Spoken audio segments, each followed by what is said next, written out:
Hello प्यारे बच्चों, आज हम पढ़ेंगे क्लास 8 के विज्ञान का पहला चैप्टर जिसका नाम है फसल उत्पादन एवं प्रबंध। तो चलिए इसका क्वेश्चन आंसर शुरू करते हैं। पहला क्वेश्चन है हमारा, उचित शब्द छांटकर रिक्त स्थानों की पूर्ति कीजिए। इसमें ऑप्शन दिया हुआ है तैरने, जल, फसल, पोषक, तैयारी। तो चलिए मैं इसे आपको नोटबुक पर बनाकर दिखाती हूँ। रिक्त स्थानों को मैंने रेड पेन से फिल किया है, आप देख सकते हैं। तो चलिए क में है, एक स्थान पर एक ही प्रकार के बड़ी मात्रा में उगाए गए पौधों को फसल कहते हैं। ख में है, फसल उगाने से पहले प्रथम चरण मिट्टी की तैयारी होती है।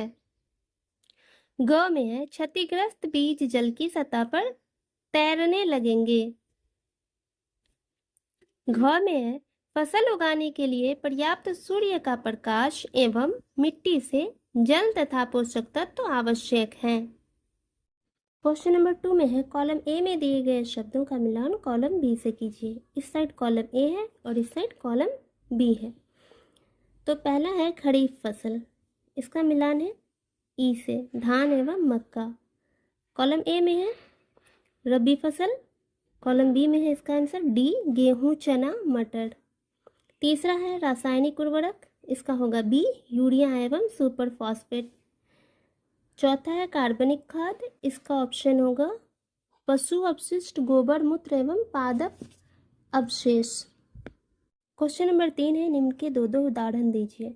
क में है खरीफ फसल, इसका आंसर है धान, मक्का। ख में है रबी फसल, जिसका आंसर है गेहूं, चना। क्वेश्चन नंबर 4 है, निम्न पर अपने शब्दों में एक एक पैराग्राफ लिखिए। क में है मिट्टी तैयार करना, ख है बुआई, ग में है निराई, घ में है थ्रेशिंग। चलिए इसे मैं आपको नोटबुक पे दिखाती हूँ। ख का आंसर है, फसल बोने से पहले मिट्टी को तैयार किया जाता है। मिट्टी की जुताई करके उसे भुरभुरी बनाया जाता है, जिससे हवा और पानी अच्छी तरह पहुंच सके। इससे पौधों की जड़ें आसानी से बढ़ती हैं और फसल अच्छी होती है।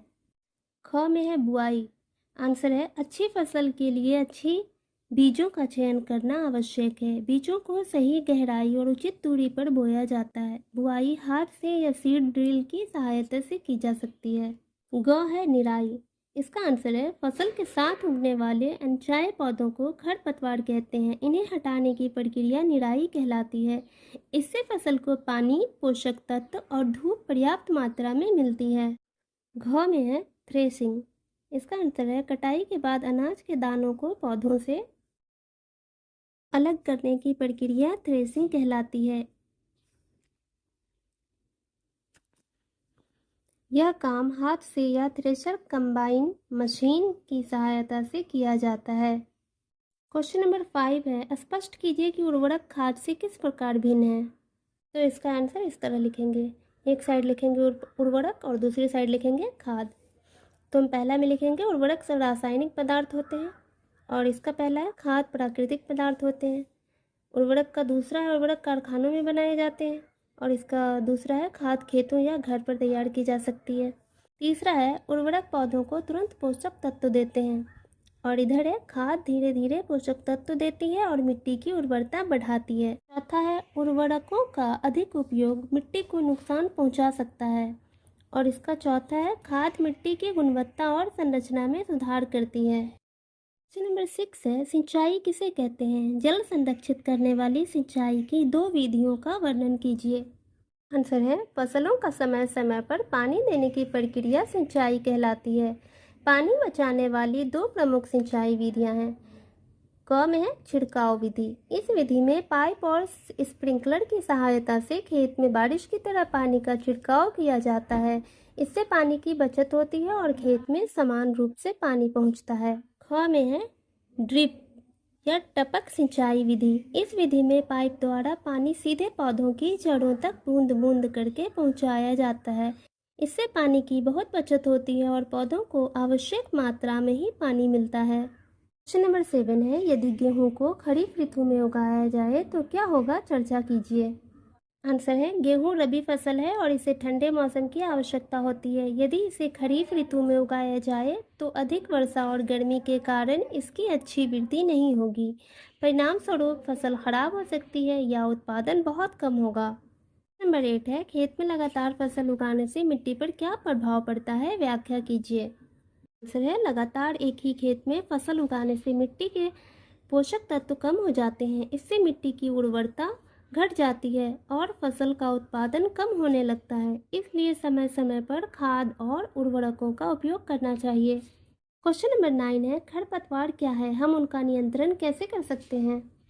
इसका आंसर है फसल के साथ उगने वाले अनचाहे पौधों को खरपतवार कहते हैं। ये फसल के पानी, पोषक तत्व और धूप का उपयोग कर लेते हैं, जिससे फसल की वृद्धि प्रभावित होती है।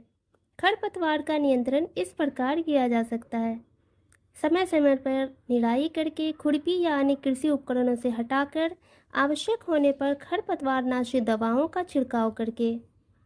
नंबर 10 में है, निम्न बॉक्स को सही क्रम में इस प्रकार लगाइए कि गन्ने की फसल उगाने का रेखाचित्र तैयार हो जाए। तो इसमें किस तरीके से दिया हुआ है? सबसे पहले दिया हुआ है फसल को चीनी मिल में भेजना, सिंचाई, कटाई, बुआई, मिट्टी तैयार करना, खेत की जुताई करना, खाद देना। लेकिन सबसे पहले क्या होता है? आंसर होगा इसका पहले मिट्टी तैयार करना, उसके बाद खेत की जुताई करना, उसके बाद बुआई, उसके बाद खाद देना, उसके बाद सिंचाई करना, उसके बाद कटाई और सबसे आखिरी में फसल को चीनी मिल में भेजना। क्वेश्चन नंबर 11 है, नीचे दिए गए संकेतों की सहायता से पहेली को पूरा कीजिए। ऊपर से नीचे की ओर, पहला है सिंचाई का एक पारंपरिक तरीका। ये देखें, ये जो बॉक्स दिया हुआ है ये एक पहेली की तरह है। तो इसमें बुक में आप देख सकते हैं कि सिंचाई के पारंपरिक तरीके कौन कौन से हैं। ये देखें, मोट, इस तरीके से जो सिंचाई करता है इसको मोट कहते हैं। ये चेन पंप है, ये ढेकली है और ये है रहट, इसको रहट कहते हैं। तो हमारा आंसर यहाँ पे बन रहा है रहट। बाईं से दाईं ओर, पहला है शीत ऋतु में उगाई जाने वाली फसलें। तो बाईं से दाईं ओर यहाँ पे बन रहा है रबी। दूसरा है बड़े पैमाने पर पालतू पशुओं की उचित देखभाल करना। तो ऊपर से नीचे की ओर पशुपालन। तीसरा है फसल जिन्हें वर्षा ऋतु में बोया जाता है। तीसरा है खरीफ। चौथा है बाईं से दाईं ओर एक ही किस्म के पौधे जो बड़े पैमाने पर उगाए जाते हैं। फसल। पांचवा है रासायनिक पदार्थ जो पौधों को पोषक प्रदान करते हैं। उर्वरक। छठा है फसल पक जाने के बाद काटना। ये हो गया कटाई।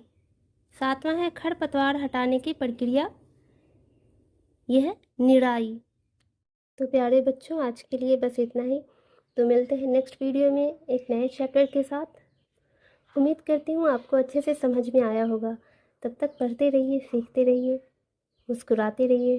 Bye bye.